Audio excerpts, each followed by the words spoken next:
Yes. So much. Yeah. Fun. Cool. Welcome to Step Up Unfiltered, another brilliant episode that we're going to be bringing you today, the home of uncensored conversations with extraordinary individuals tackling large British challenges and bridging division. So we've got a nice big guest in a lot of different senses. Pause. If you could tell the audience your amazing name, your age, what you do for a job, and then a fun fact that not everybody might know. My name is Mr. Nathan Boyce. I'm 47 years old. I'm a personal trainer. Was an ex-firefighter before I moved to Dubai. Ooh, interesting fact. Oh, Took it on, isn't it?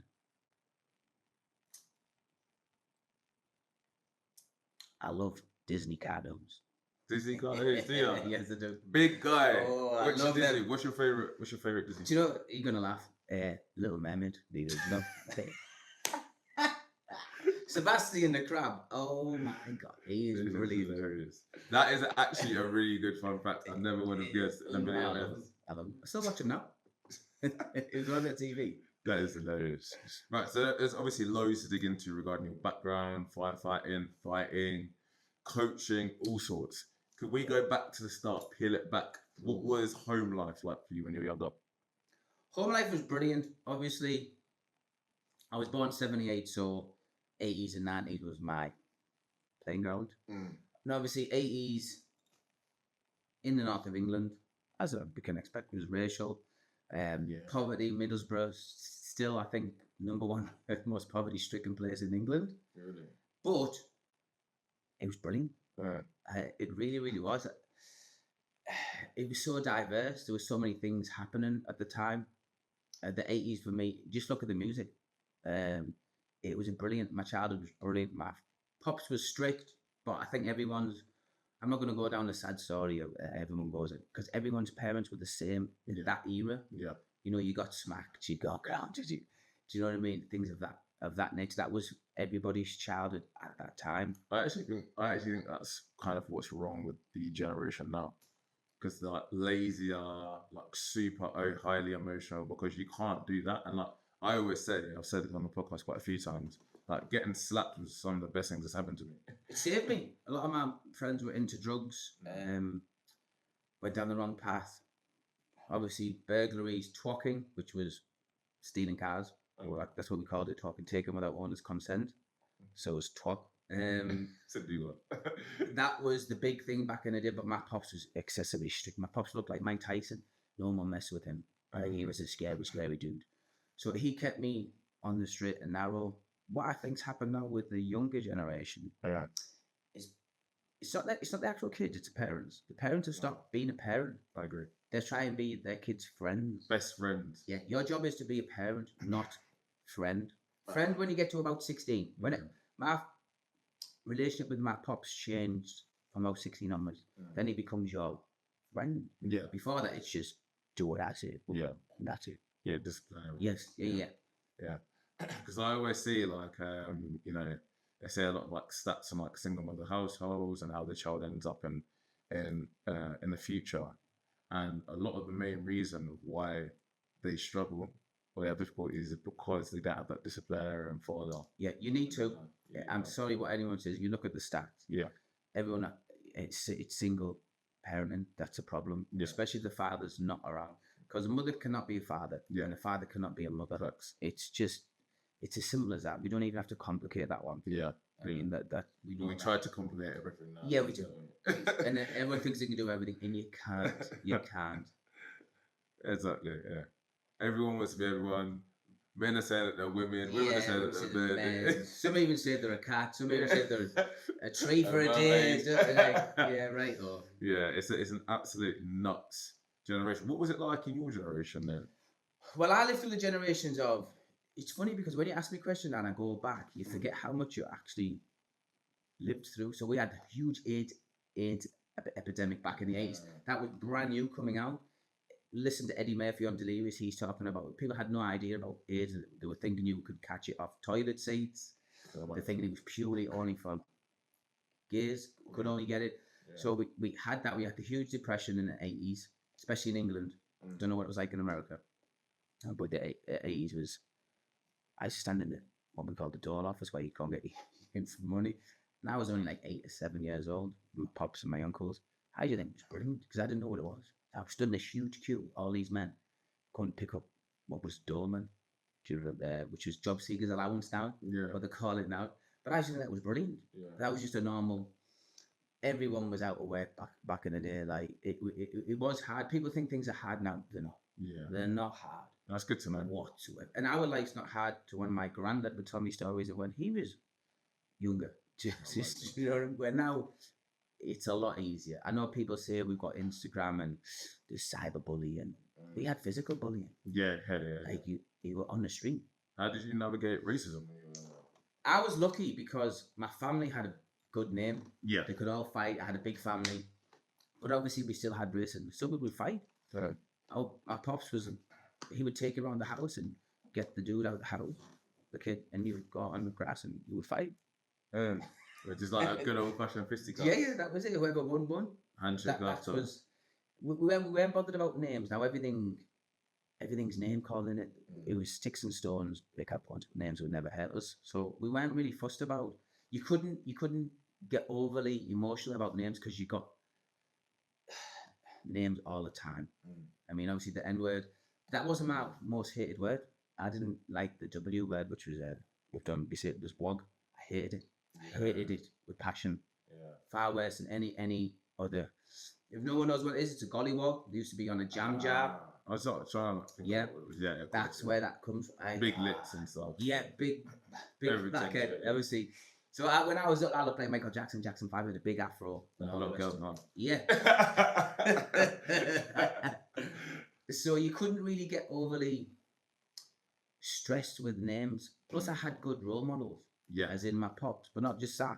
If you look at the role models that were on TV, Michael Jackson, Eddie Murphy, Michael Jordan, Mike Tyson came on. Now, Mike, you got to remember the age I was. I was 7, 8 years old, and then there's this dude who's short. I was short. He's stocky. Obviously, I wasn't stocky then. I was only 8. But when you looked at it on TV, you're like, and he was black. You're like, he is super. Yeah. And everyone was scared. Elite. Yeah. Everybody was scared of him. And you're like, that's it. And obviously Arnold, I loved Arnold. Yeah. So our era was very masculine. Yeah, big time. Very, very masculine. Yeah. Which I did like. Yeah. I do miss. Yeah. So our idols were all of these people. Yeah. Big.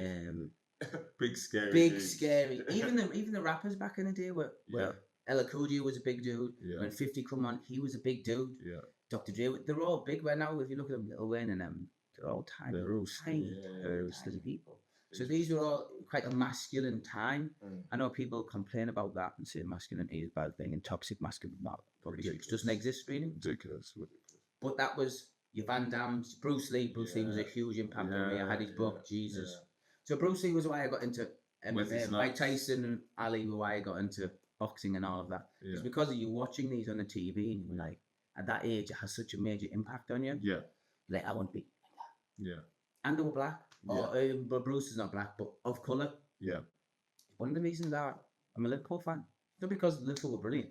Because it's John Barnes. John Barnes, yeah. There you go. So he had an afro, he was black, he was brilliant. So at that age, you're identifying with someone who looks like similar to you. Yeah.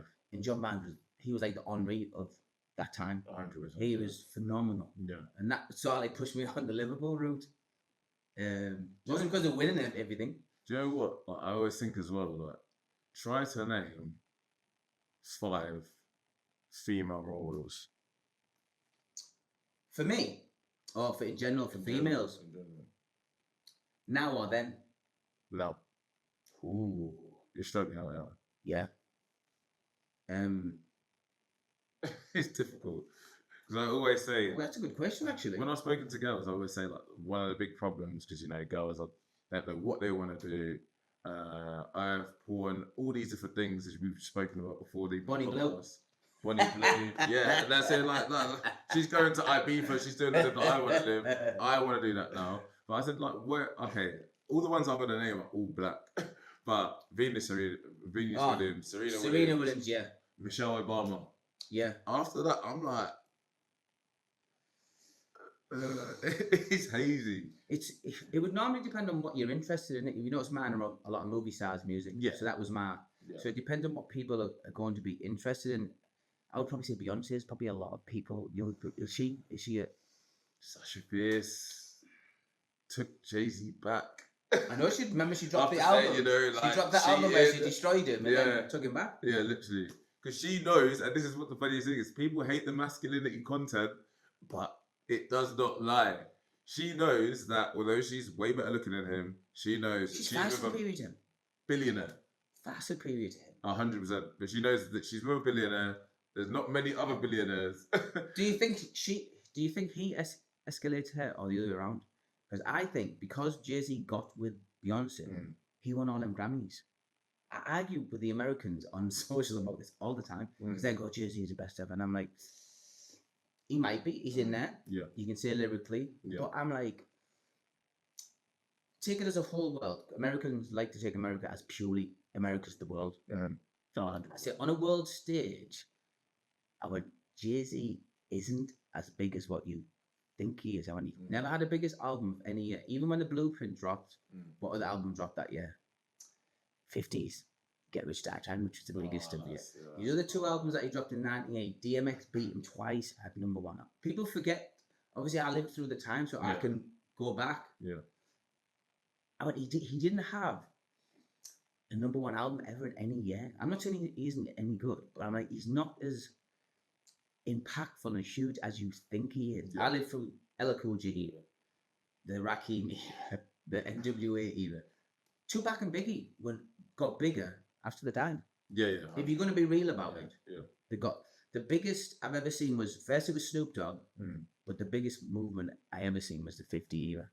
The 50 G Unit era was if you forget there was cartoons, there was computer games, there was clothing, it was cereal, it was like it was a pop star. Yeah. It was like it was like a Michael Jackson. Yeah. So he stopped competing with the rap artists. His albums got that big, that one.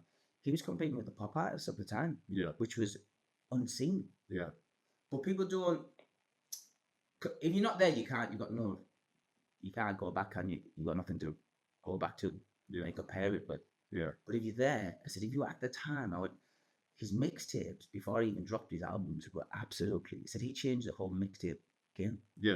I mean, it was unbelievable. Yeah. To be honest, if you lived in that era, it was the best era for hip hop. Yeah. I don't get what anyone Ja Rule, DMX, Eminem. There was everybody, every artist. And if you look back now, every artist in that era is in the Hall of Fame. Yeah. Ooh, it was that was R&B as well. A lot R&B was. R. Kelly. I know people going about, but R. Kelly. R. Kelly was insane. I've seen him live. R. Kelly is.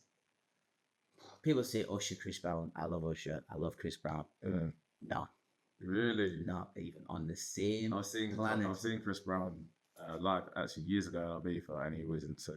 Chris Brown is brilliant. I was at Afro Nations in Portugal a few years ago and he was on. I love Chris Brown. Chris Brown's more in the era, in the realm of, I don't even consider him R&B like an R. Kelly. He's more going towards pop a little bit like Michael Jackson. Yeah. And let's talk. We're going to have to talk about that because that gets brought up. Chris Brown and Michael Jackson. I've argued this to death at work, and I was the only one on the side of the coin. And you probably can guess which coin I won. This isn't even a discussion either for me. It's Michael Jackson. All day long. Yeah, I disagree. It's all day long. I'm going to tell you why. Better songwriter, bigger songs, more influential songs. The only one where Chris Brown becomes close is dancing. Not close. He's better. And now I'm going to split this up as well. No, he's way better. He's a way better dancer. You've never heard this, right? You could say he's got more moves, right? He has got more moves. But is he more influential? So let's say there's kids on the street. Yeah. Right? Have you heard of timekeepers? No. Right. Timekeeper is a dance move that is your move. And no matter who does it, they relate straight to you. So if someone's dancing on the street, you'll never say, that's Usher. You'll never say, that's Chris Brown. Right. But you will say, that's Michael Jackson. Okay. And now Michael had loads of timekeepers. We know the kick, the moonwalk, the spin. Yeah. All these different things. Yeah.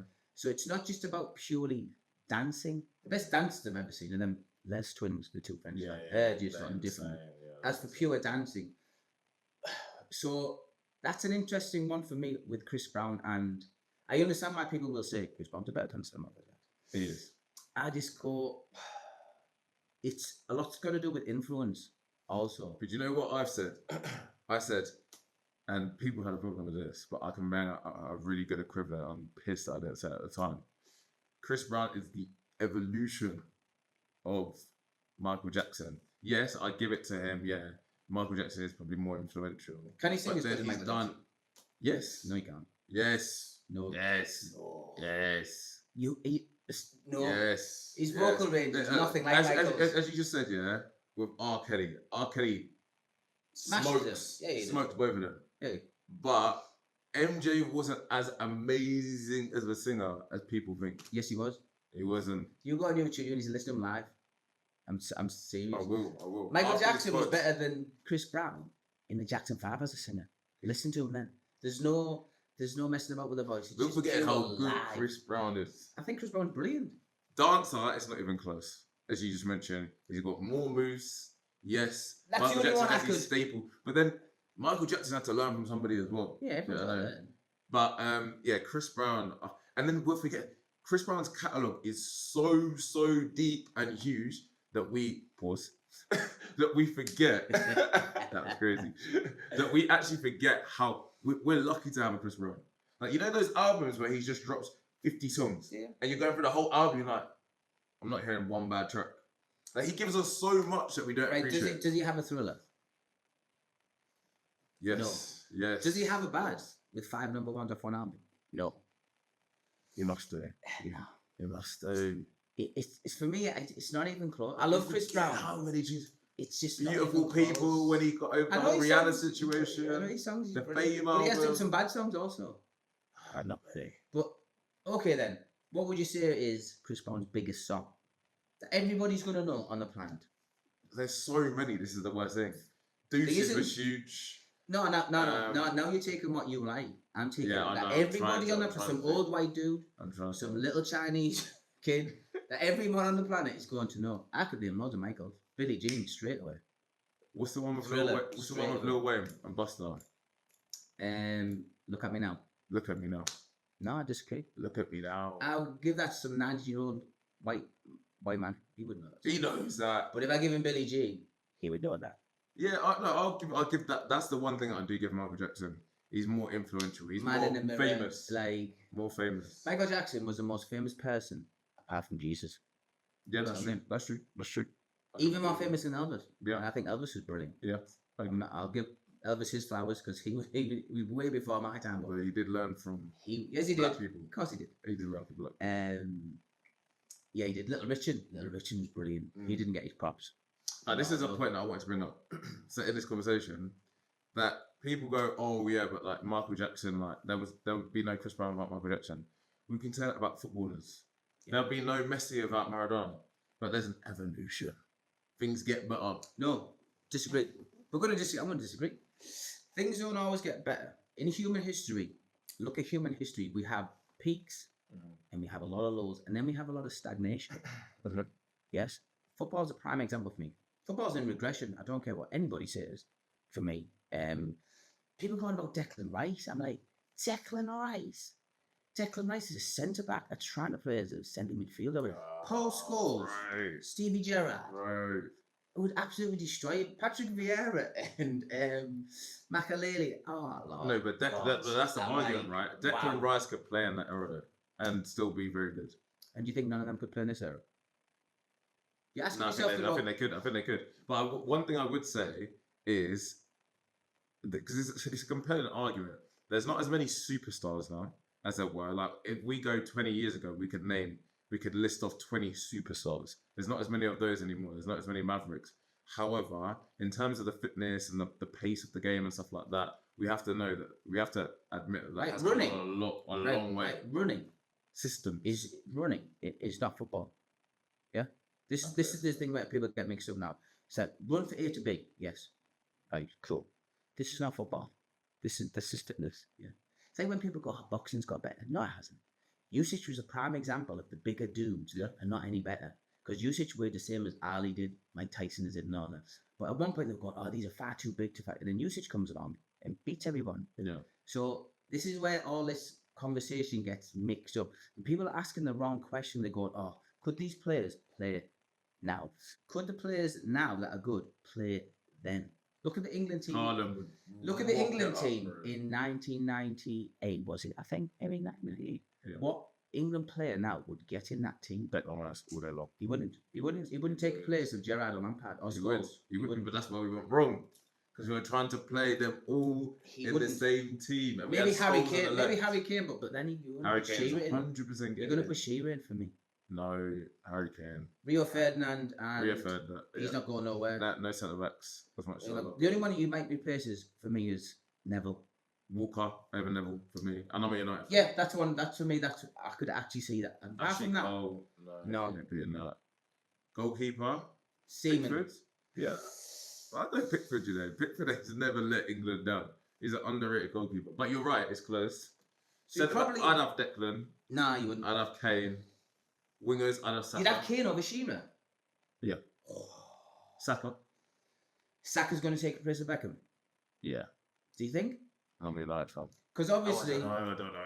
Obviously, what you got to remember now, what you got to remember now, people, is the game is different. Also, massively different. Yeah. It's not even so. When people are comparing, you're comparing a completely different game. Mm. Like these players back, whether you want to say R9, Ronaldinho, and on, said you were getting tackled. Also, you were getting held. Mm. It was a completely different game. Mm-hmm. You weren't playing on ball and greens. Yeah. And all of that. I agree. It's a complete. So when they're comparing them, it's really hard to do now because the game's so for me, if R9 took R9, put him in now. Like if you got Michael Jordan, put him in the game now, because you can't get touched. R9 would score about 70 goals a season. So it's Shearer now. 100%. Because you've made it very, very easy because the physicality has completely disappeared out of the game, which changes the game hugely. So it's very hard to compare, in my opinion, now. Look at England. So we say if football's got better, who's our best striker? Harry Kane? Mm-hmm. Who's second? For me, Ivan J. I think that is. That's what I'm talking about. Let's go back. Watkins. Alan Shearer. Michael Owen. Yeah. Wayne Rooney. Yeah. Chris Sutton. Beast. Andy Cole. Yeah. Les Ferdinand. Yeah. Sheringham. We had about 8 world-class strikers that couldn't even... Robbie Fowler was ridiculous. Right? So how have we got better when we have one world-class striker?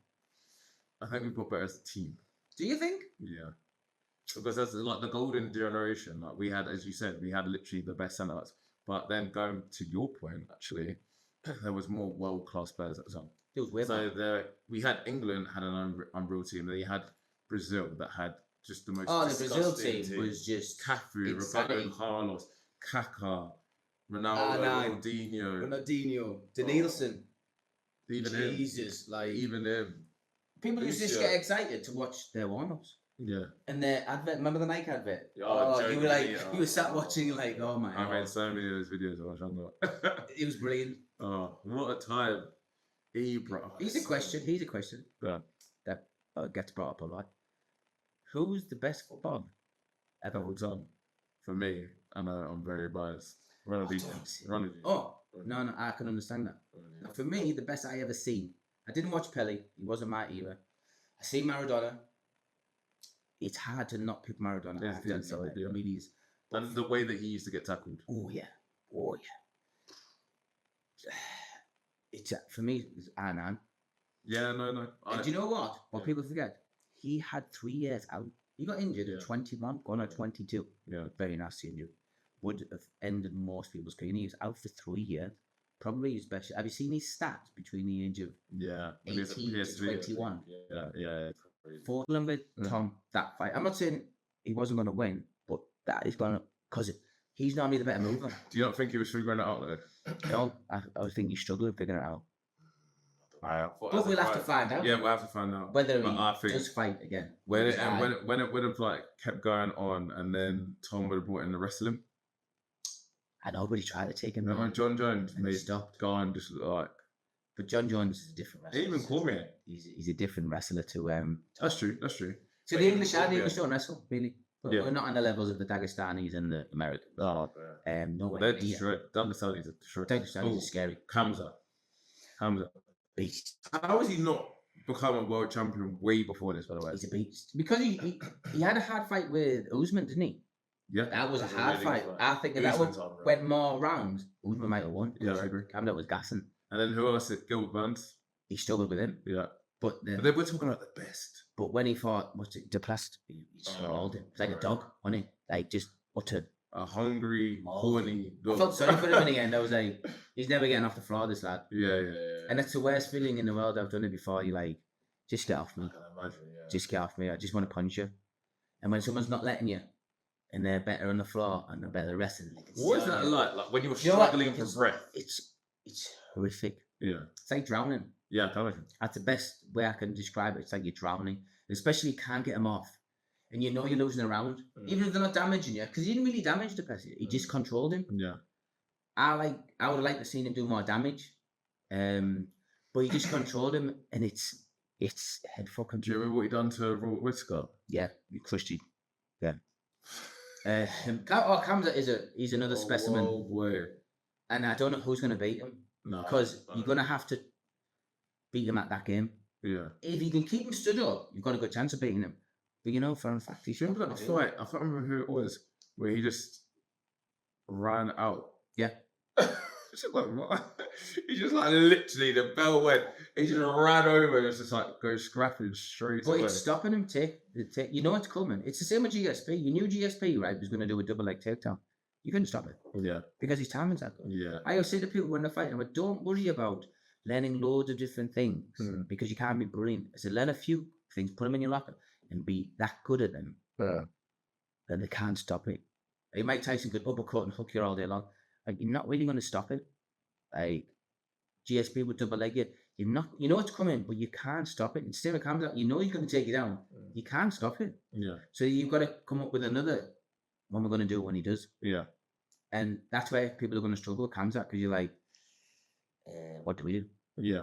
He's a beast. Because you're going to have to train as long as him, be genetically to get back up off the floor. The mindset as well.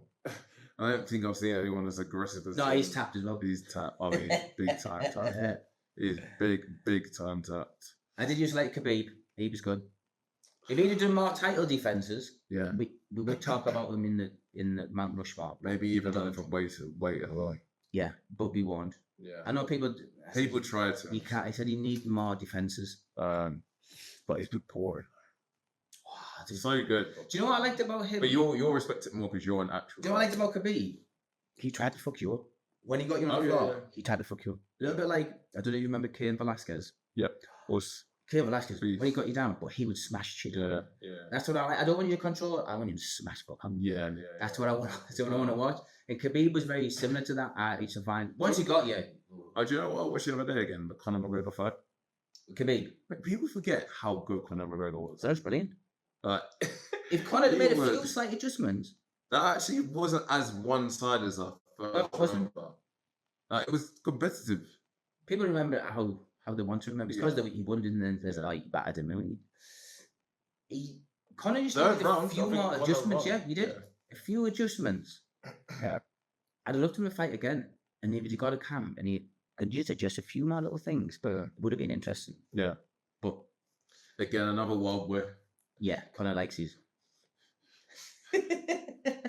He's so funny, man. There's just And he some made too much people- money off There's some Mayweather. people that are just so funny. Like, if I want a good laugh, He's I listen charismatic, isn't he? to Conor McGregor, Trump. That's Trump's brilliant. Oh my gosh! Like even recently, I think I watched a video of the other day. Yeah, we're taking it from him. You're gonna have that. If I want to sell it, I'll sell it. But we've had two different Trumps, haven't we? From the first time he was in charge to now. Oh, now it's no fuck It's two different people. Oh, 100%. Now it's no fucks given. Yeah. He's just calling out Somalians. He's what I've learned about this reign about Trump is Trump is ruthless. Yeah. But do you think everyone is? I was having this discussion the other day with someone. This is a good question. I wouldn't say I'm racist at all. I think everybody has a strand of racism in them. And you normally see it. and people get vexed, angry, or get into some sort of emotional argument, it'll pop out. 100%. On every race that's not just whites, that's blacks as well, and it'll pop out somewhere. I think everyone, not like fully blown race, go hang people and blah blah blah. But there's a strand in them, and they'll say something stupid like "fucking Chinese." Yeah. It'll just, and that doesn't make you racist yet. I think everyone just got a slight strand. Do you know? Because I think I'm trying to put myself in it. I usually try to generalize, but I actually don't think I have got a racist bone in my body. Like if someone annoys me who's Indian or black or white, whatever it is, I would never even think of like saying the color that they are. No. I don't think black people. Yeah, I don't think black people do it like that. I agree. I don't. It's not. Doesn't pop into my brain to pick the color or to pick the race out and call them something. Yeah. But I think white people use that because it distinguishes the person, doesn't it? He's black or black. Yeah. That's. I would say that's more English thing also. Yeah, it is. And it's a descriptive word. It's like now you can't say bald, can you? Because they're bald. Oh, that means sexual harassment in England. What? I went, how is it sexual harassment? Have you seen that video of the black guy saving the white girl from getting hit by a car, and then she tries to sue him for being sexual harassment? Like that's how much of a joke society we have become. How is that even a thing? You shouldn't. You still get involved in it. But that's the reason why now. Just leave it. This is the funny thing about this generation. Now you're gonna have men beating up their missus, whatever. Now everyone's gonna be like, do you know what? It's not worth it. I'll tell you a story. Years ago, I think I was about 18. I was walking to the shop, and this fella was hitting his missus. So I went up, poof, punched her, put him down. She jumped on my back, trying to claw my eyes out. So I threw her off. I went, right, that's it. I'm never helping anyone ever again. But do you know the amount of stories I've heard like that? Like what? It's no point. It's actually no point. So you just don't get involved? It's awful. But that's the kind of generation that we are in now. Do you want saving or not? By the looks of it, no. And that's what women go wrong, because it's like you want this, but then you're moaning. You want men to be men, but then men are men, and then you do that. I've got a question for the women. Yes. Get some on. Yeah. Do women make the stupidest decisions in the history of mankind? Because I think they do. Interesting. Because they have babies to people they shouldn't have babies to. And they know they shouldn't have babies to them. Yeah. But they have them. Yeah. And in reality, the girl always has the choice. Let's just take sex. Unless we physically dominate you. Yeah. Rape you. Yeah. That's about YouTube. That's when we're in control. Apart from that, you are in control of sex as a whole. Yeah. So anything that happens is normally the responsibility of the girl, but they blame males. Oh yeah. But we're not in charge. We're in a quick society where men get blamed for absolutely everything. Everything. It's like I always say to girls, like I had girls on the podcast.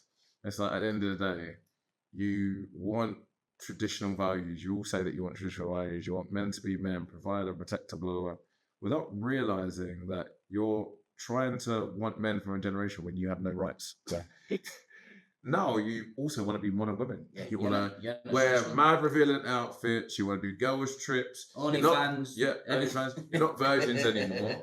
Can't cook. Can't clean anymore. Yeah. You're not traditional, so you can't have a traditional man, can you? But then you want all of those things as well. I was like, that's the reason why dating is in such a bad place, because you've got unrealistic dating expectations. You're just trying to you want the most masculine guy, but then you want him to be emotionally intelligent. Yeah. That don't happen. You do realize when you're going to have someone that's more masculine, the emotional side of things and the feminine traits, that's going to be less. That's going to be. It's going to be more Neanderthal. I get called a Neanderthal, more Neanderthal, because that's really what men are. Really, I'm sorry. That's our genetic DNA. Simple. You're trying to get them away from your genetic DNA, which is always going to be a struggle. Yeah. And that's what we're doing as humans. We're going away from our genetic DNA. So it's always going to be a fight in ourselves. Men want to do certain things, act a certain way. Women, same thing. And we're trying to move them away from that. Yeah. And we're trying to say that men are women and women are men. And it's just like, it's scientifically, biologically impossible. True. And do you know what? This is the reason why it was good that Trump won. Can you imagine if Trump didn't win and the left won? We would have gone way more into this woke, crazy just ridiculous episode that we're going into. Like flipping, and everyone's people. I've had a left political commentator come on the podcast. And he's like, "Yeah, but we make way more out of these issues than it is." Blah blah. Blah. I'm sorry, there was someone that was intersex who won an Olympic gold medal. Yeah, There was actually 2. yeah, there was. So don't tell me that this is just like some little like minor thing that's happening. I don't know, in some amateur competition. No, You got Leah Thomas. You got Leah Thomas absolutely dominating, like and then they'll be like, "Oh yeah, but there was one woman that beat Leah Thomas." It's irrelevant. It's irrelevant. It's because it's MMA fighters. Yeah. Raven something. Oh, was it?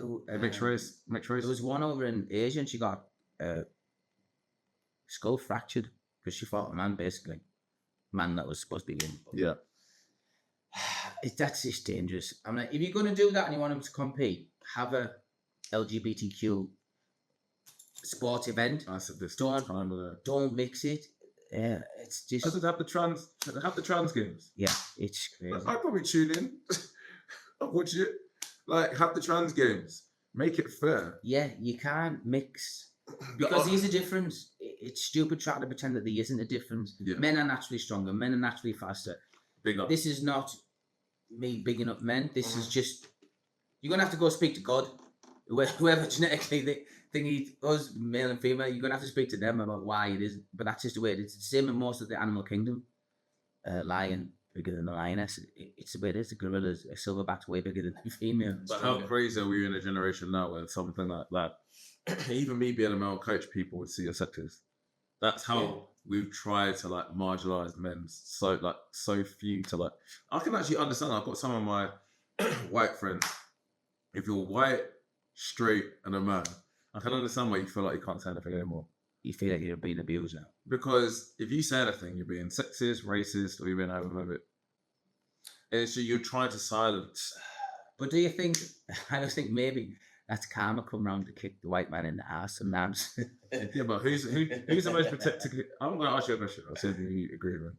Who's the most protected people in the UK? Now? Yeah. Legally? Yeah. Female? Yep. What type of females? It must be the transgender. No, I mean, I just said white women. White women. White women are protected in every single measure. Yeah, there's nothing wrong with being protected, is it? It's just how far you go with it. Type of thing. Like, obviously, I was in a fight because I watched the LGBTQ movement. I mean, we had meetings about, well, God, Jesus Christ, it, but. And I left some of the meetings, I won't even lie, because it was ridiculous. Yeah. I didn't even understand about half the alphabet people what it meant. So I was explaining to me what, I know what L is, I know what G, LGBT. I went, right, what's Q? And I went, it's queer. I went, it's queer in the 80s is gay to me. Yeah. So what's questionable? I'm not questionable. You know, whether you question, I don't really understand. But I said, okay, we'll go with that one. Mm. And what's a plus? It's if you want to be with anything. I mean, what do you mean? Anything? Like, there is no media playing. If you want to be with like a tree or a... I went, right. I went, now we're just going into the world of crazy. The Matrix. The Matrix staring from this to it. So we used to have these. Then we had one about saying the word black. This was brilliant. So we went into the classroom. I knew the woman felt uneasy because I walked in. Yeah. And then she'd give the spiel about how you can't say black and you have to say coffee with milk on. I went, why can't you say black? It went, because it's... I went, what you've done now, what you don't understand, I said, you made the word black sound bad. And it makes it sound like we have a problem with yes. that. I went, black people don't have a problem with that. That's what really annoys me. Who invented it? You got all these people that are like slightly racist or are racist, like, doing all this. It's like, we ain't moaning about it. No. That's what I was saying. I went, black people have no problem with you saying black people. Yeah. I went, doesn't bother us. Yeah. I said, we have more of a problem of being called coloured. I went, yeah. Do I look like a rainbow? Yeah. Or a rainbow is coloured. I went, we don't have an issue. I said, you have an issue with it. Not us. I said, so who's come up with this? Because they took blackboard off blackboard, didn't they? Carlin Black Label, remember Carlin? So they took the black out of that. I went, what are you doing? Mm. I went, you're giving the word black now power, like it's a really bad word, but it's not. Yeah. I don't understand. I said, I can imagine a load of old white people sat around the desk saying, right, we need to get rid of the word black. But these have no clue about. They're not in the real world. I think. What? So I understand what they're trying to do, trying to protect but you're not doing that. I don't think they are. I think, so I'm very much a centralist person. I've never even voted right, but obviously I said what I said about the whole Trump thing. But like, I feel like the left they play on it a lot. Like, even if you think about BLM, Antifa, the majority of people at the riots weren't black people. No, it was just people that hate the right. Do you know what I mean?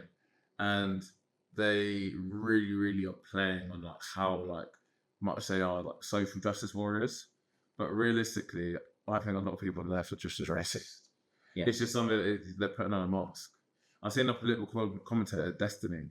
He's been on, we've both been on Just Plenty things before, and I know just from like watching a few videos, I'm like, you've definitely said the M word before, and there's videos of him saying the M word, this, that, but then in a different argument, or if he's debating somebody, then he's sticking up for all these black rights and issues. I just like, you can see through it when you know people. It's just what's the agenda? What's going on? This is the thing that I don't understand. I don't understand what's going on. I don't. LGBTQ movement, I don't have an issue with it. Be what you like. You want to be a dog tomorrow, I don't give a shit. Just don't expect me to change what you're wanting. For you. You can be whatever you like. I don't care. But I've never seen a movement move so fast. It was like passed the laws within 4 years. We've had sex discrimination, it took 70, 80 years. It was like... Kids can just be... So what's the... section? Yeah, what's the whole... I don't understand. Well, you're also taking a lot of power away from families. Family doesn't exist now. Because you think about it, like the fact that I had this leftist political commentator, and he was like, yeah, well, if somebody wants to, change sex, like, I'm going to talk to the parents about it, because we're safeguarding the children. So what you're doing is you're putting all the power into the education system as opposed to the family. You can have a sex change without your parents even knowing. That's what you can start going through. Exactly. What's that about? Because in reality, when you're a kid, you can't make choices. That's with the idea of being a kid. So until you're at a certain age where you can. So why are they letting them make choices when they're still a child? Let me ask you a question. What do you think about if, let's say, a guy went back with a transgender and he didn't know, and he got a nice little surprise when he's gone down on her and whatever you want to say it? Something like that. If he punches him up, whatever, that's fine. Yeah, but that's crazy, isn't it? Now, like, that would be seen as hitting a woman. But it's not, is it? It's not. But that's. But then we're going to go down the route of what distinguishes a woman, and this is where it gets stupid, doesn't it? Just be honest. Like genitalia, but it's not just genitalia when there's testosterone. It's the whole DNA system. I will happily say it can't be done. As a woman, women have ovaries. Yeah, can have babies. And then people say, but there's some women that don't. Oh, yeah, what? 0.0001% of women. Yeah, they're using exceptions to the rule again. Yeah, ridiculous. I mean, let's be realistic. I don't know why people want to be non-realistic now. Because it's easier just to believe in crap. It makes me laugh. But it's dangerous for the kids because they're watching all this on your phone. Because that's all the kids do now, they watch shorts. I teach all the kids here, and what I've noticed is, so I ask them, what sports do you like? You get talking, what do you like? And nothing really. I go, okay, what do you have a PS5, Xbox? You try and make a conversation. So what do you do? I just watch shorts. Train crazy. It's like they have no imagination anymore. There's no ChatGPT. Everything's being shot. Yeah, everything's being cut down. Yeah. Brain's not clicking it to gear, which is sad. I've got a question for you. Cool. Is masculinity being misunderstood or deliberately reframed? I think it's been deliberately reframed by the government. Yeah. Because if you have less masculine men, you're going to have less other people that are going to cause you a problem. Yeah. Okay. The government's not going to get overthrown. They're not going to have any problems. The people aren't going to do that now. Yeah, SEFTA, more dumb, docile. Yeah. Look at COVID strikes, right? It was just conformed. Yeah, years ago, people would strike for all sorts. We all on strike. Yeah. Obviously, Maggie Thatcher doing a good job inventing mortgages and making us all get a mortgage and fucking us all. houses, right? So you felt as though you had to go work and couldn't strike anymore. So this is what it's all about. It's all control. We know that. Everyone knows that. We're not stupid now. It's a pure control thing. And that's what they're doing with the masculinity is they're dumbing us all down, all the males. So no one will rise up now to fight the government. Yeah. And it's not, look at COVID. When you look back at COVID, how did they get away with that? Crazy, right? When you actually look back now, I remember stood in the queue to go in the supermarket with a mask on, and you got let in one at a time. You're like, when you actually look back, you think, what were we doing? How did they get away with that? Dates, flipping, walking dates, and stuff like that. Everyone had to stay in, and everyone stayed in. Yeah. Conformed. We all do. If you look at all psychological studies, conformity studies, studies on obedience. Do you think it was a test? Just what I do. I think they were testing us. Or whatever else is going to come next. Yeah, I think it's a very logical argument to say, like, we can make the whole country or the whole world do what we say. shut down. Yeah. Because they shut everything down. They shut everything down. My gym shut down. Everything shut down. We all conformed. And if anyone was out, the police would come to you. It was unbelievable. It was crazy. I remember, like, I probably shouldn't say this, but I remember it was like dating this girl and we were in a colour, you know. I know. Just sit in the car, you know. So the police come and knock on the door and they're literally like, if we see you again, we'll arrest you. I'm like, fucking hell. Let me do my thing, innit? Let me do my thing. I'll be looked up for time. Like, we're just having a chat. Literally, it was so funny. Like, he had this flipping little dodgy car park for the people. I was just trying to link up and chat and whatever. But what a wild time that was. But do you know what? That robbed so many youngsters of their youth. Do you think? I think the world changed after the COVID. I think it was It's made it even more. Even nightlife changed. Nightclubs, everything changed. Nights like a third. There's a stat. Is it half or a third of all clubs have shut down in England? Yeah, in the last few years. You can see it as well. You can see it as it's not the same. No. It's not just me because I'm older going, it's better than I was there. I went, it's changed. Birmingham's a really good example. Arcadian used to be flipping popping. Now it's all become Chinese restaurants. Yeah. I can't believe that it's just all shut down. We were in Birmingham actually in COVID, me and Shan. Yeah. And Harvey Nichols and all that had closed down now and everything's gone. How long have you been with Shan? I've been with Shan now 6 years, but I've known her since 2013. Nice. And we dated, fell out. Fell out. That's really interesting. Because I always think I don't feel I could.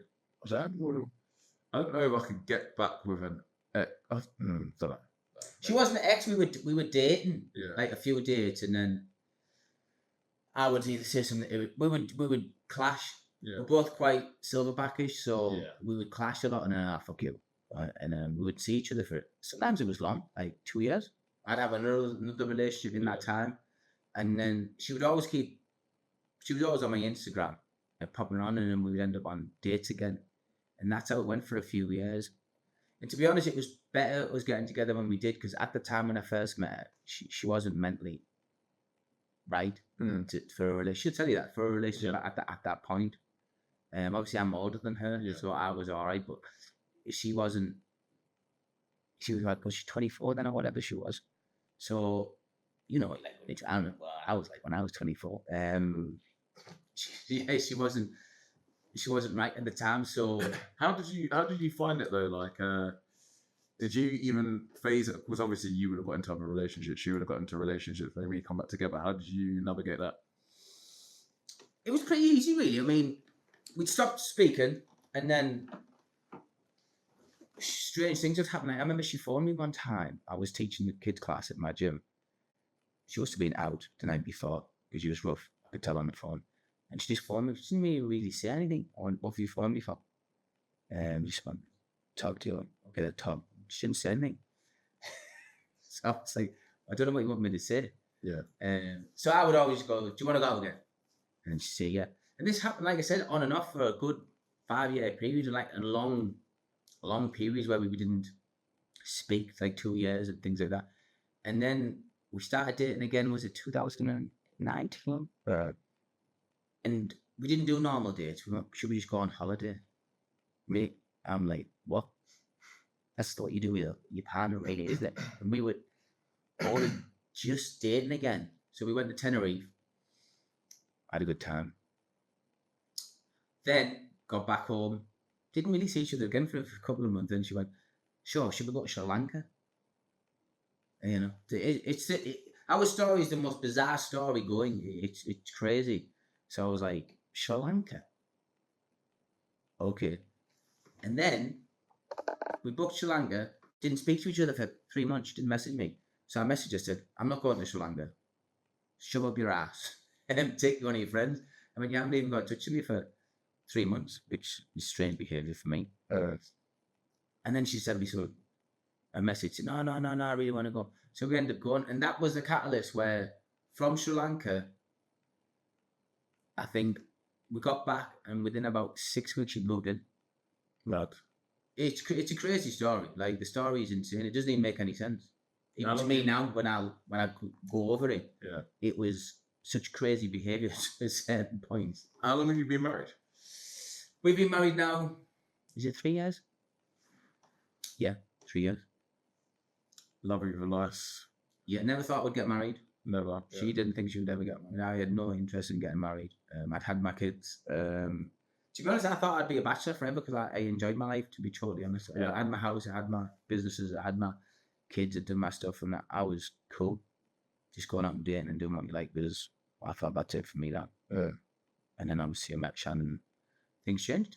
Do you have, I don't want to get in trouble. Did you have a preference of women? A type? Yeah. Obviously I was come through the hip hop rap, so I was always like rap video girls. They were always my big boobs. Yeah. That was like, I always remember when I was younger, people will not remember, but if they look her up, Esther Baxter. Oh, Esther Baxter was beautiful. That's who wife looks like, to be honest. Massive big boobs, big butt. Yeah. So that was, but that's a black thing, isn't it? It's mostly what black people like. I'm not as black. I just like fit. So I like small girls, petite girls, but I also like someone that's a little bit thicker. Yeah, as long as they got that gym thickness, not just for that reason. Yeah, look, definitely not that. Can we say a fat?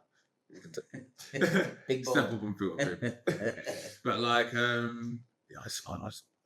honestly, it's just like lots of different. I've had an array. You couldn't look at our man and you couldn't.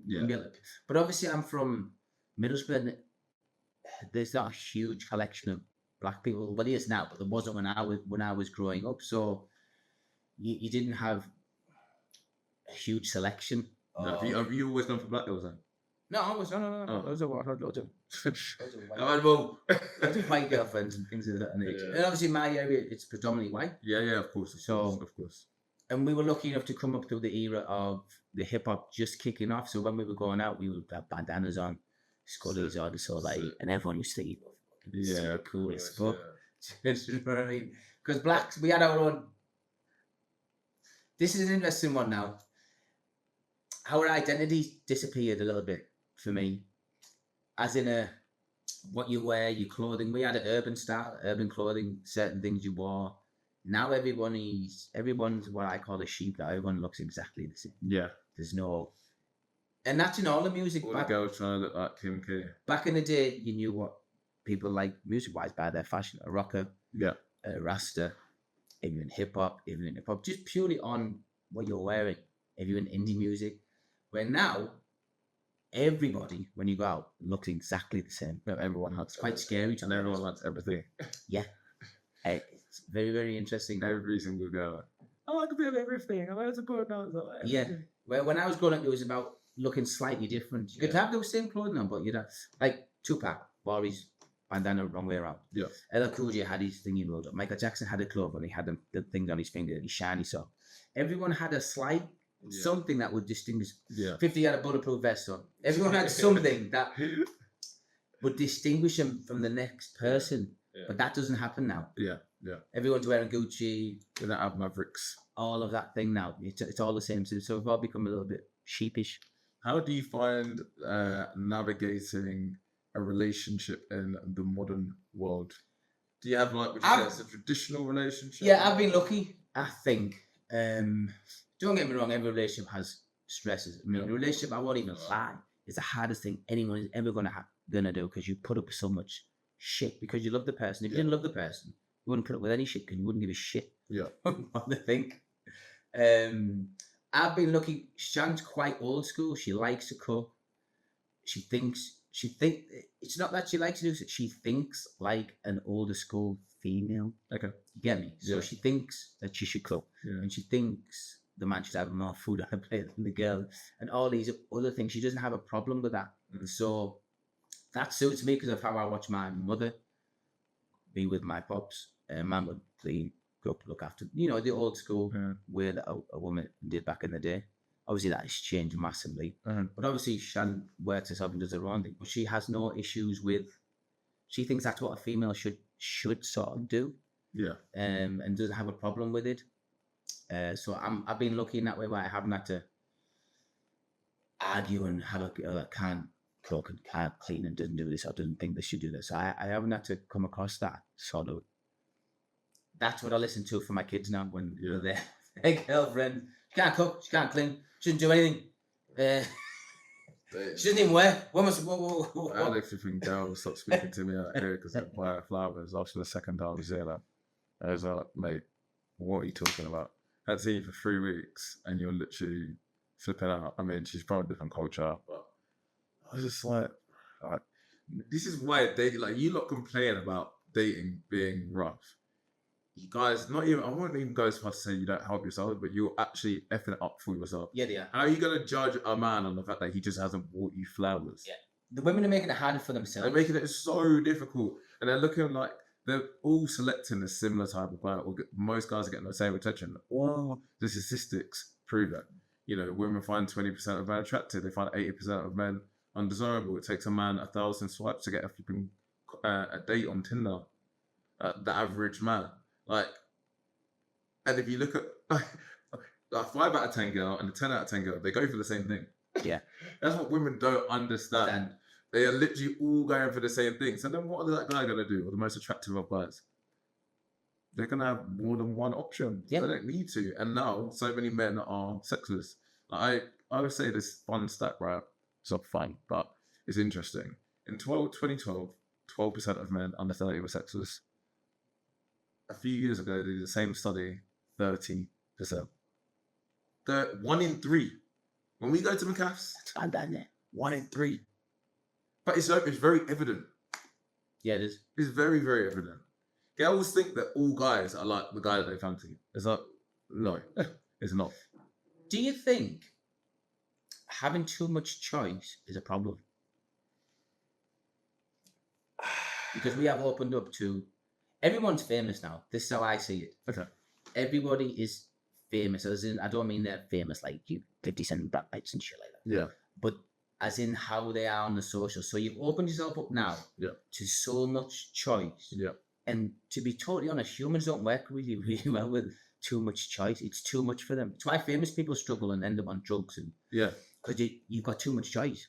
And that's what the whole world has become now. So now we're dating people. Let's say we're in England, you'd go drive down London, you'd drive to Manchester, back in my day, you didn't do that. Yeah. Your circle was really within probably a 10-mile radius. Well, I always say the example of Sally would have dated, Dave from down the pub. Yeah. And that's how you link up now. She DMs her favourite rapper. Yeah. And the rapper, because guys don't have guys' standards compared to girls, we only really care about looks. Yes. Essentially. Completely. Whereas girls, they need so much more to be stimulated. Yeah. So they DM Dave, let's say. Dave thinks she's fit. Dave sleeps with her. Then she thinks that Dave is her standard. Yes. So now she don't want to be going for a walk date. She wants to be getting taken to sexy fish every day. And that's where girls get conflated, because they conflate sexual attraction sexual attraction with a long-term relationship. It's like the goal for you, if you really like the guy, is to settle down with that man, to pick the best of your options. It's not just to get beat. Like, that's easy. It's an interesting one because obviously I come up through there was no apps for dating and things of that nature. So of course, yeah, we didn't do any of that. The most successful way of dating now. Yeah, I understand that. Yeah. But I feel as though we've condensed ourselves down to a swipe, which I just me mentally, I struggle with. luckily I've never used them, so I don't know. I just listen to people talk about them, and they go, "Yeah." I'm right. Okay then. I went, so you like? Do you know when we go on Karem? I said you go through your food and it's like that. Oh yeah, boom. Do you know one thing? I'm having pizza tonight. They tried to stop men from doing this, and I was really against that move. And the rating game will never ever get old. No, the rating game, like, there's nothing better. You're with your boys. She's 6, she's 7. But it's not. But girls do the same thing in their own way. I bet he's got a big. But girls go some really crass things. Yeah. The rating system will never, ever, ever, ever be boring. No. And you're having full blown debates and arguments. You're going, "Oh, what do you blah blah? What you fix that?" That will never get. That is men being men. You can't stop that. I know they like to try and stop it. I went, but men are men. Yeah. Like you're not gonna. Even though society is changing and men are becoming more feminine, testosterone. It's the testosterone thing that I worry about the most. Yeah. Personally, from a male, I'm lucky my testosterone is really high, always has been, so lucky. But I feel for the younger men, and I can see it in them. Yeah. They look feminine. A lot of them I can't relate to. Yeah. Because some of the stuff they're talking about, like, super very feminine. Yeah. Yeah. Yeah. I'm thinking if you were in my day or we were in a works cabin, you'd get absolutely destroyed. Yeah. And like so much coke as well, so much coke. Oh, women there, it's just, But then people say to me, "Oh, well, that's because you were abusing people back in the day." It's not. When it's how men actually interact. We interact by taking the piss out of each other, banter, and that's how men. Women can't. It's too emotional for you. You just start crying and get upset and get angry. And women give the worst, and women will say this as well. They're honest about it. Women give each other the worst advice. Their friends getting fat. "Oh no, you look amazing. You look like a queen." I remember I did this podcast. I can't remember if it was someone like me and your missus was on. This girl who was overweight, big time, she was literally like, it had to take a male to literally tell me in my life that you need to lose the weight because all my girls tell me I look amazing. And she went to the doctor and she was like, if you're literally going to continue at the same rate that you are now, you're not going to be alive. Yeah. To be around with your child. And she was like, that's what I needed to hear. I need to hear a male voice because all the women around me. You need reality checks. Yeah, 100%. I say that to my clients. I'm not here to be nice to you. I said, I'm here to tell you what needs to happen. I said, your partner's there to be nice to you. I said, he can tell you whatever shit they like. I said, I'm just here to tell you how it is. Talk to me about how was your business and Dubai? How you find that? It took the whole process of moving was very hard for me. I won't even. How you been at? I've been here 10 months and we travelled for 9 months around the world.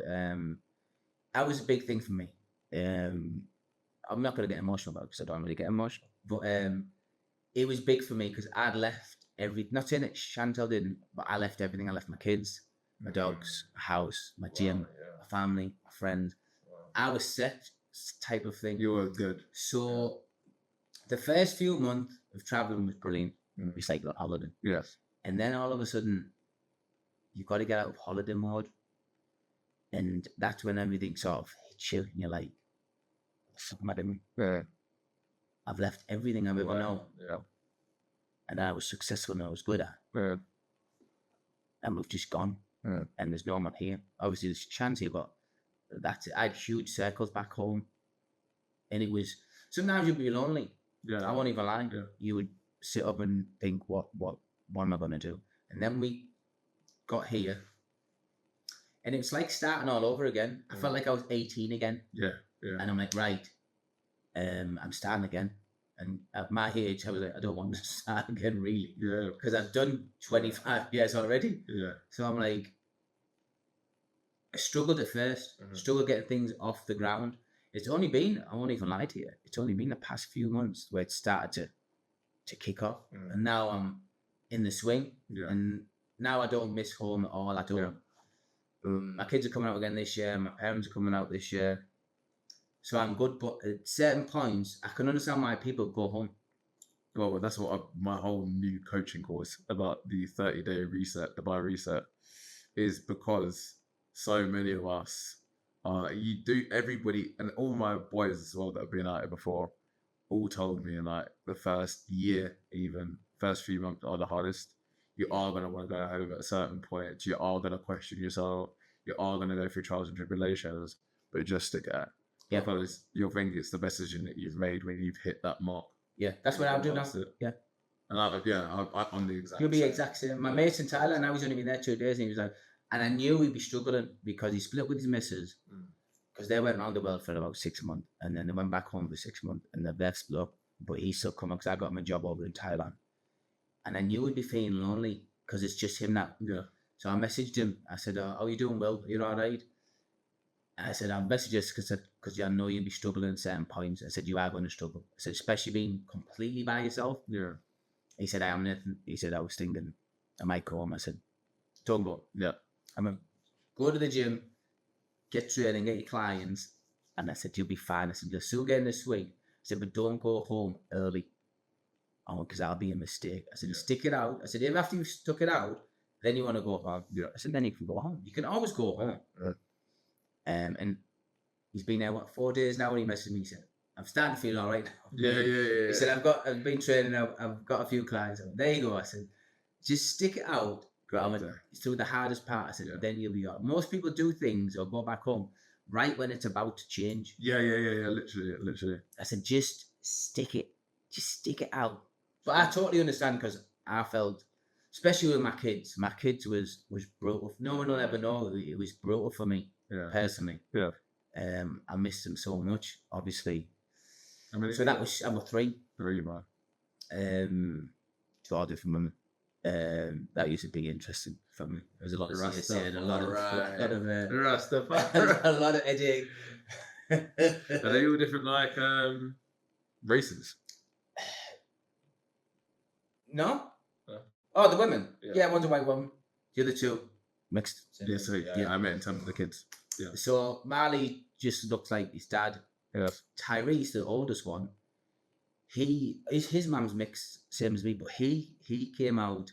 He's got blue eyes, like olive skin, and the tightest blonde afro hair you've ever seen in your life. Bad too. And then the youngest one, a white woman, she looks like a little Brazilian.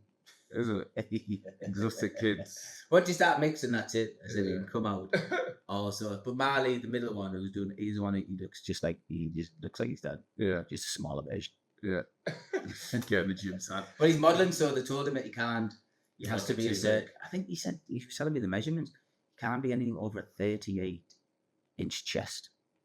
Yeah. So they give you measurements of what you actually have to be. Hello. Well, yeah, I used to model, but not to the extent. This guy talking to, bruv. That's when to get the rig. But like, yeah, I never did it to that extent. I just did some like commercial modeling, and bro, took measurements and stuff like that. Yeah, so he was too heavy at one point, so he had to come. Even though he was in good shape, but he had to come down and down and down. Mad. Yeah. Why Dubai? Infrastructure. Pretty. It was the missus. Don't get me wrong. This was all the missus' idea, not mine. Yeah. But it was infrastructure. There's only certain countries I would go that you have to have, for me, my personal opinion, an English infrastructure. We done Colombia, but I couldn't. Like, Colombia was lovely, but I wouldn't live there just because they've got Spanish infrastructure. Where the Spanish or the French have their infrastructure in place, countries don't do really well. Whether you like the English or you don't, their infrastructure is really good. Yeah. Like, it is what it is. So America, Dubai, Australia, China, all them countries, even India has an English infrastructure and they're flying in the economy. Yeah. Fastest growing economy. Yeah. So I said to Shannon, we're going to move. I mean, we're in Thailand. I love Thailand. Would I live there? I don't know. I could stay there for like 2 months at a time. Yeah. But actually live there? No. Yeah. So it was just Dubai, and we just bought without even coming here. Yeah. And then left. Have you bought a place over here? Yeah, we bought over Ireland, just over here. Be ready November. Nice. We bought off plan. Nice. Yeah, that's really cool. Really cool. How are you? How would you feel if you had to be single again now, with dating the way it is? I won't even lie, and the missus might see this. If I end up single again, yeah, I would fucking stay single forever. Not live with anyone. This has nothing to do with the wife. Just at a certain age, you've done it. Yeah. You can't keep giving because it takes so much out of you. You can't keep doing that. You don't have nothing left. It's like a fighter. You can only fight so long, and then they're like, I haven't got it in me anymore. Yeah, it's not there. Yeah. And it's the same thing. And it's in your 20s, you're all right. Even in your 30s, you're cool. Once you start getting in your 40s, you're like, nah, just nah. Obviously, you probably did. Because obviously, you've got needs. This man needs a chop. But would I get into a full-blown relationship? No. And I can speak to all my friends who were similar age, and you can ask them the same, and they'll say exactly the same thing. Really? Yeah. Yeah. Exactly the same. That's interesting. What separates confident men from insecure men? Oh, that is a good question, Nate. Well, I know the breakdown. What separates? It's got to be your mindset. I've been lucky because I had a good family foundation. My mum and pops are still together, which is a very odd because most black men are not with it. So I had a good. So mine, both black. Yeah, you get me. So I had something to watch and to see. Yes, wrong. And I was always pushed and told to be confident. Even though obviously as a little kid, I wasn't confident as a kid. But I had good role models. I used to look at Mike. Whenever anyone said anything to me, whether it was negative, I would just think of Mike Tyson. This is how straight my brain would work back then. And I would like, look at him. And I'd look at Ali and people like that. I'm like, look at them. Or Michael Jackson's are like, people don't realize how big these people were. Also, like Michael Jackson, he's the reason black people were on MTV. I remember what I watched it. There was no black people on MTV until Mike dropped Thriller. And then you had to put Mike on. Yeah. And before that, it was like a rock channel. And it was just purely... Now, MTV... Well, it's gone now, isn't it? It's just gone now. MTV bass lick parties. Oh my God, with Trevor Nelson. Then black people took over. But I remember when there was hardly any black people on TV. Yeah. I don't know. There was like a handful. Yeah. Eddie Murphy. Mr. T. Mike Tyson. As I think... Mr. T. Michael Jackson. Mr. T. He was the boy over the mics in the 80s. So you only had a few, even for football players. Even Michael Jackson became one. Yeah, he did. Crazy. That is not spoken about enough. Michael Jackson literally turned white. I don't want to get in this conversation because I love Michael Jackson. So if anyone says anything bad about Michael Jackson, it vexes me because. People going about the kid thing, bro. I can't support. No, he didn't do anything, kids. I'm not going there. I'm not going there, bro. The moment you get into bed with a child that is not your own, I'm not even going into this conversation. Ridiculous. I'm not going into this conversation. Ridiculous. I don't believe most of the stuff. Crazy. Because if you had kids that had got into bed with Michael Jackson, you'd have went to full court and done a full trial and got all the money. I don't care what you say. I'm sure I would have done. But exactly. There's Michael Jackson, you go into bed, you're killing them. There's more to this. Even the FBI have come out, and I don't know what they come out now for because Mike's dead, and said there's no evidence. At all. And one of the guys took back his statement. Yeah. So there's other things going on with Mike because Mike owned a lot.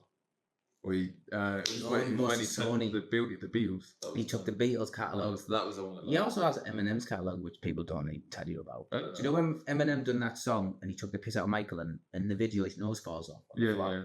From that, Michael's a gangster. This is what people don't understand. He makes gangster moves. From that, he bought his catalog, his music. This is a little bit how 50 moves. Yeah. 50 sort of like he does very similar things. Yes.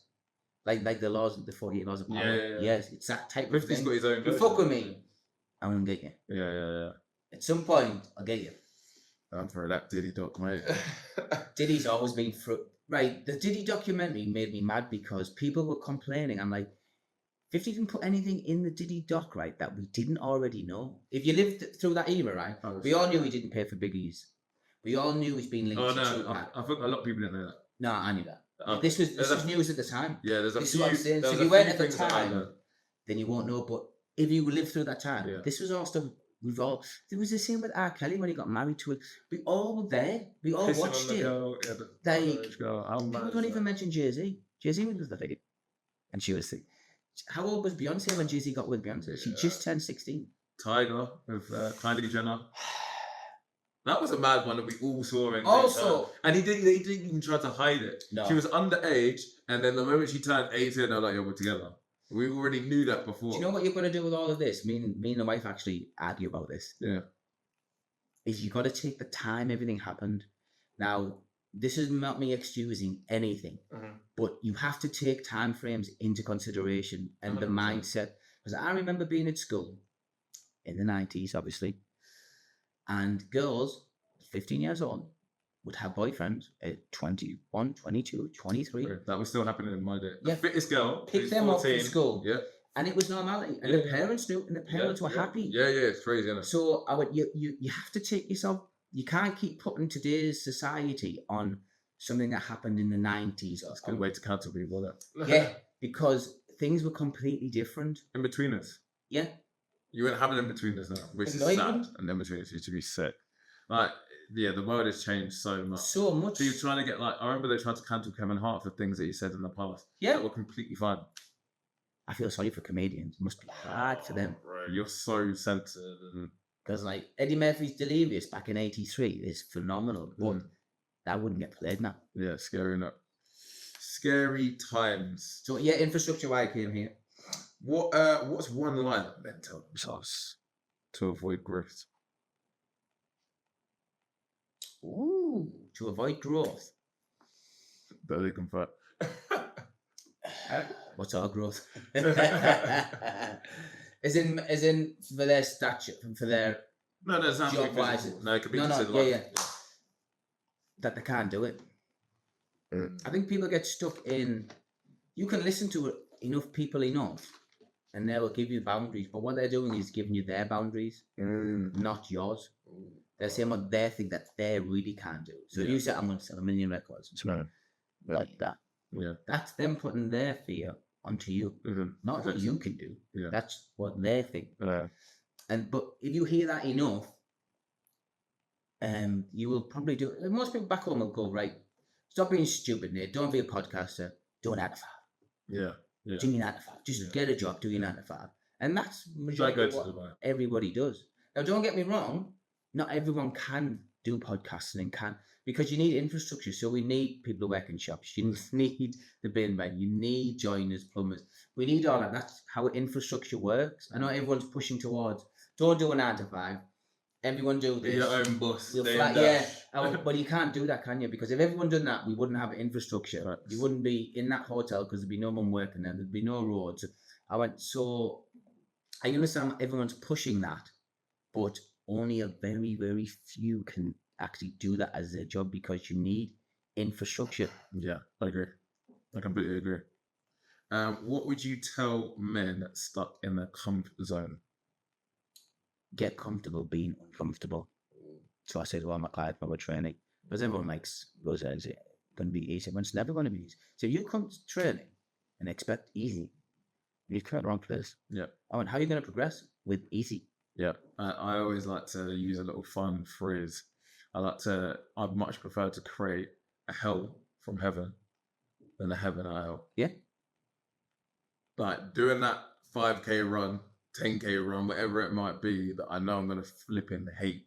Because I've got cardio, man. The feeling I'm going to get after is going to be sensational. And that's going to set me up to do well at work. That's going to put me in a good, mindset for the rest of the day. Whereas people want instant gratification, the porn, the junk food, the this, the that. Without actually going out there and actually dating people and going out there and doing the work, people want videos. It's all discipline, isn't it? At the end of the day, it's all discipline. It's not about how you feel. It's not about motivation. I said, fuck them out the window. It's all discipline. You have to be disciplined to get up in the morning, go to work. Get up, go to the gym. Don't eat that food. It's all discipline. It's as simple as that. And most people are not disciplined. No. And that's it. There's no problem with that. But you must accept what you are. If you are not a disciplined person, okay. If you want to eat shit, okay. There's nothing wrong with these things, but don't lie to yourself. Yeah. make sure you look in the mirror. This is very hard for people to do. And this is not my word. This is Bruce Lee. To be honest with yourself. And that's very hard for people to do. Yeah, 100%. If you're a twat, say you're a twat. That's why things like, I personally think coaching is so good, because you're holding that mirror up. So Yeah. and as you say, like, we don't do that. No, People don't. think they can self-coach themselves. You can't. You need somebody else to pick up blind spots. So you can try, but you're not going to find that same blind spots as somebody that is experienced, is asking you the questions, has the time to dedicate to you, are going to be able to find. Yeah, totally agree. Yeah. What does the next chapter look like for you? Well, for me, my next chapter is I've got a few plans on what I would like to do. I'd like to open another gym, probably. I've debated on this a few times, but I think I would like to open another gym. Research. I'd like to get maybe another 2 properties. Maybe even open more than 1 gym, maybe 2 gyms, maybe 1 here and 1 in Thailand. I sort of like go with the flow, mate. You know, people have plans. My life's never been planned out. My life sort of just happened, type of thing. But whatever anyone told me I couldn't do, I would do. No. So when everyone was telling me I'd never get in the fire service, when they said they'd never have a business, I opened my own gym, and they said that they wouldn't fight. I had loads of professional fights and 1 belt. So if you tell me that I won't do something, that will entertain me. That's my fire type of thing. So okay, fuck you. Watch me. How much money is there in a gym? None. Really? Yeah, I won't even lie to people. You were doing it for the love of it. If it gets big enough and you get a lot of people, then you'll make money. People think, oh, they get lots of fighters. And fighters are actually the worst people they get in for money, because they actually want to train for free because they fight and all of this. So when you don't actually make any money off fighters, or when you make money off the people, everyday people who can sort of come to the gym, it's not about. So when you go to a gym and you've got like 20 top fighters in the UFC or boxing on, they won't make any money off them. Yeah. Unless they go and fight and then the trainer gets a purse from that. Yeah. But in general, they're just there for free. Yeah. Yeah. So there's not a lot of money. You've got to do it because you love what you're doing a lot of the time. And a lot of the time, if you do something that you love, it will pay off in the end. But sometimes it could be a long wait. Let me ask you a question. So, obviously, because you're a trained fighter, what would you do if, I guess the fight is different. So let's literally just take it away from the fight. Let's say you're back in the UK. Let's see, let's come on ourselves. And someone that sticks it on you. What are you? Throws shots at me. Yeah. But then he's going to get him back. Yeah. Because what is it like? Do you have to sign some sort of? No, they do say that if you're trained, and if he goes to police, and But I'm still not going to let someone hit you. Do you know? Because it doesn't matter. You can be one shot, and next minute you're out. Do you know what I mean? So, what's your favorite maneuver? Me, I'm a body shot. Me, that was my nickname. It was Body Shot Boyce. Yeah. And less fatal as well. Yeah. Probably what you want. No bruising. So no one sees it. Yeah. And you can't move, you can't breathe. I broke my ribs in my fights and I don't know what. Yeah. Body shots are brilliant because you can watch someone's soul leave their body. It's brilliant. Well, obviously when you wobble them, it's all over, it's brilliant. But when you hit them in the body and you can hear the air go, and then all of a sudden they're just in your eye. I used to say to them, I said, got you now. So you speak in fighters? Yeah. Did you? Yeah, I was just said, got you. What was your worst, like, when you've been beaten? What was the worst thing that someone can do? The heel hooks and all the submissions look the worst, I personally think. Like when something pops out, but it probably actually isn't for a fighter. I never got submitted in that way. Okay. Never got knocked out. I've been lucky. Been buzzed, obviously. And if you did get knocked out, I wouldn't be able to tell you because the knockout shot you don't even see or feel it. So, as in for a pain value, no one could tell you that. The fight itself just painful, and not until the next day. In there when your adrenaline's going, unless something pops or snaps. I've been lucky where that hasn't happened. Then you're gonna feel it. But it's the next day when you try and get out of bed and you can't move. Like you've took leg kicks and you can't. You just lay there like. I can't move. Why am I doing this? Yeah, what am I doing? What am I doing? You think that every time you go into a fight, I used to think, as soon as the bell would ring and I'd walk, I used to think, what the fuck am I doing? Yeah. And then you start, and then you're not, and it's okay. Yeah, I know you were talking about starting a kickboxing. Yes, I have. class. So what's the plan with that? I'm going to kick that off in the park. There's not actually, because also I don't know many other people that are even doing that. Isn't? Yeah. That's what I noticed. There's lots of running. Running's like the. I find in Dubai everything's very social, isn't it? Oh, It's about. It's a social aspect Yeah. type of thing. That's why running's so big here. Like there's running clubs everywhere. Yeah. And it's, I think because everyone comes from expats, you want to get what you have at home, they want to get it here done, so they get a community. So it's all about community here, Yeah. which is different. So you've got to build a community of people. That's the big thing here. But that's what I like about what you do. So when we were doing the talk groups, one of the most successful ones that I saw was like the football groups or something like that, where they go and kick a. It's just something as simple as just kicking a ball about. Yeah. But it gets men to come, particularly. So the rewards aren't just the physical benefits, but it's actually the medical. Yeah, it's actually mental. the therapy that you're getting in that same group, but you're giving them a reason to go there for. That doesn't make them feel uncomfortable. Yeah.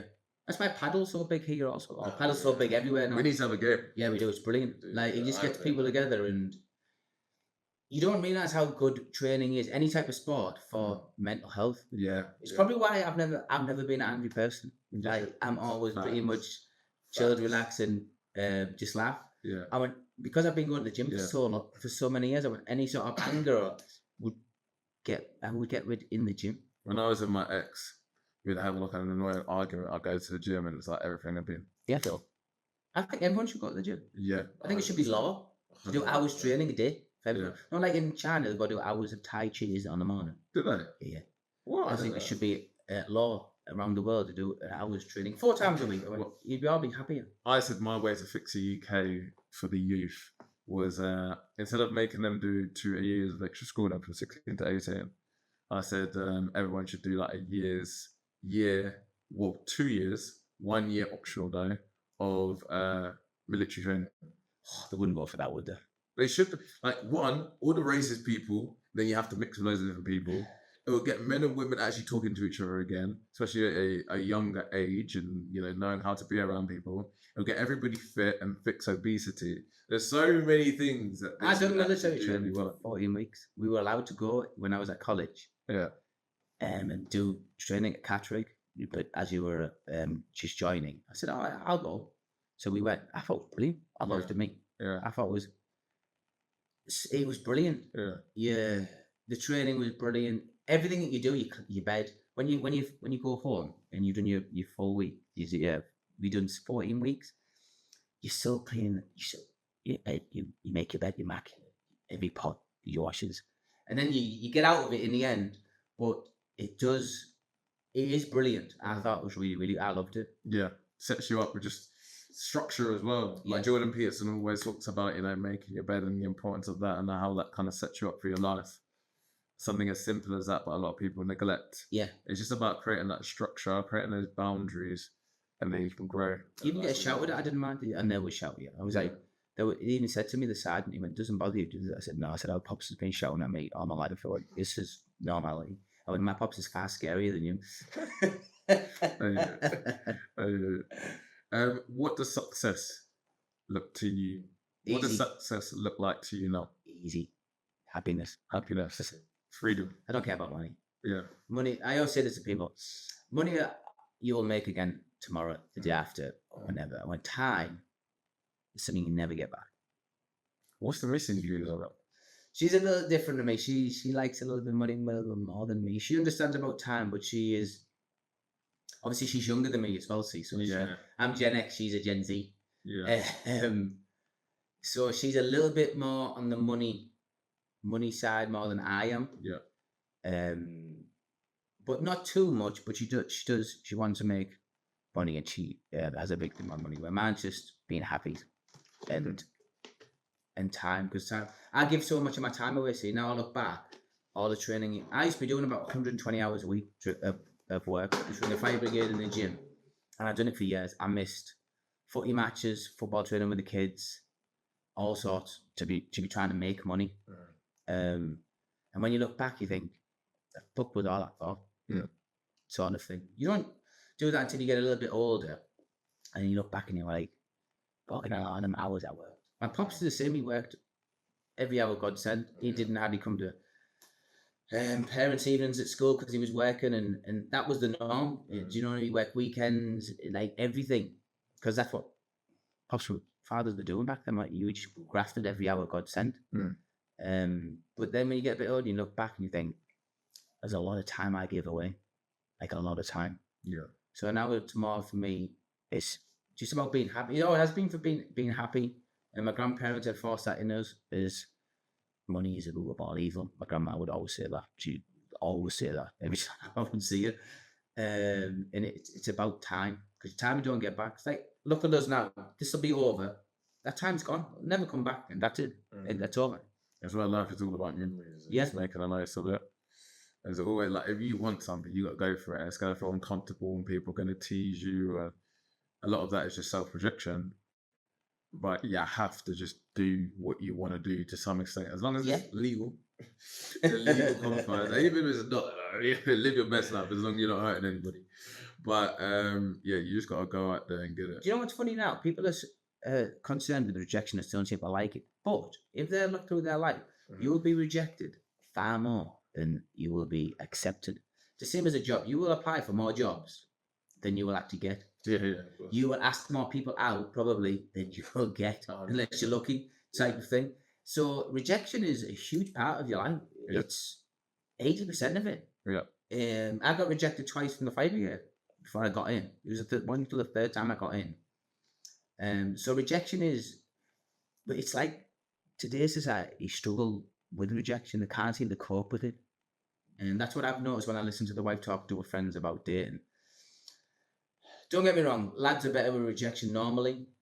That's why lads ask people out, and it's not normally the girls. Yeah. And because girls struggle with rejection, they take it a little bit more deeper. I would say than lads are a bit stupid, and they just go, on to the next. Ask the next one out. Ask the next one out. Ask the next one out. It doesn't faze them as much as it does the females. But the females are obviously starting to act a little bit like the lads, so they're starting to be more forward thinking, more asking for dates, more sex, should be said. Yeah, their count's a lot higher than it was years ago. Oh yeah. Do I think that's beneficial for the females? No, because it's not how females work.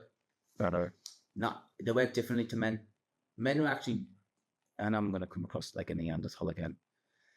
Men were built for domination. That's how our genetic. And women like men with power. And power is part of his domination. Is the act of sex is dominant. Yeah, male dominant. In male dominance, it's what attracts a lot of people. I remember we were in New York when I was young. Well, that actually relates to what you were saying at the start. Yeah, women are having babies with the wrong people. Yeah, because they want as much as the DNA don't change. They want masculine traits, and a lot of them sometimes go in, and this is a dark truth of it, but some of those traits are a little bit dark. Yeah, it's the aggression, it's the big guy, it's the flipping. It's like if you breed dogs, isn't it? You try to pick the best dog, don't you? I'm not saying that happens all the time with humans, but male just want as many dogs as possible. Yeah, women want the best dog. Yeah, so that's how it works. We just make it very, very complicated now. Plus, we're going for something that doesn't exist of these. Is it high men? High value men. I don't really know what that is. A high value man. What considers you a high value man? I mean, how much you make? Is it? My definition of it is being a man that people respect and does something that not everybody can do. That's how I look at it. How do women look at it? Women would see it, different women. Some women would just be like the richest guy in the room. If you earn basically 6 figures, over more. But do they have the data of how many actual people earn over 60,000 a year? This is exactly why I like to do this. So I had a girl on this podcast actually messed up. We need to do it in person. And she's a single mother and she makes a lot of content. And it seems like it's men bashing, but when she comes on the podcast, her views are a lot more base than it seems online. But she was saying like she's a single mother of 2, and she's like, 70k is like she's like acting like dating a corporate man is nothing. And I said, do you know that 5% of people in the UK earn over 80 grand? So you're already going for 5%. Now, let's say half of those are women. That's 2.5%. And we're not even talking about his race. Yeah. We're not talking about you like him, how His safe height. he makes you feel, his height, his D game, his social confidence. There's so much that you guys go for. That's the reason why some of you single, because your dating standards are so unrealistic. And a lot of women think that they're settling for someone that's even on their level. Yeah. Well, I'd be low value because I won't even. My fire brigade, we made 31,000 a year. Mad. So that's just a fireman. That's just as a fireman. Obviously, I had another job where I would probably make the same amount of money again. So I was probably on 60 odd. So I'm not over 70,000. So that's working 1 million hours a week. Yeah. In 2 jobs. It's ridiculous. It's ridiculous. It's ridiculous. So I wouldn't be a high value man. Well, girls always say about like ambition, but some girls, when they say ambition, they just realistically mean has money and made. Doesn't really made. Some women actually generally mean ambition and just wants to do better for himself, but they use softer words than what they actually mean. Yeah. Because they don't want to be seen as, you know, a gold digger or bad. Yeah. Do anything. Men who make a lot of money, or let's say a high value man, whatever that is, like I said, are probably at work a lot. No, 100%. So then you don't even see them. But this is the beauty. Like when you actually ask girls what they want, they're like, "Yeah, well, I want a rich man. I want to be big, strong, provider, protector, but then I also want him to be emotionally intelligent. Oh, yeah, I wouldn't date that type of guy because he earns the money, but he's not around enough for me." That's what I'm saying. This like unrealistic dating standards has become so crazy. So crazy. Well, yeah, I still think men. I mean, I could be wrong. I could be wrong. I still think men are very basic and simple. No, we are. Please. No, we are. I always say that. We want someone that we find attractive enough. Doesn't have to be the hottest girl, whatever. We find attractive enough. We want to shag. Yes. This is major. We want to be respected. We want peace. And we just want you to be a nice, sweet, feminine girl. That is actually it. Sex is major. I hate it when people talk about it like it's nothing. I'm like, okay. Or like men only get something, right? That really annoys me. Yeah, like the girls are doing you a favor. A favor, yeah. Like it's a chore to them. Yeah. I don't understand this. Because to me, sex is the one aspect that separates a friendship to a relationship. Because if you're not having sex, you are friends. Yeah, correct. Look at all your friends that you're your friends. You don't fuck them, do you? No. When you do, it changes. Maybe some of these You're shagging your male friends. Maybe some of these man them out here, bro. I got approached the other day by a married couple with a, you know. Oh yeah. The culture's become huge. And it elbows down me, doesn't it? Let's be real. Right. Let's be realistic. Mad, isn't it? It is, yeah. Mad.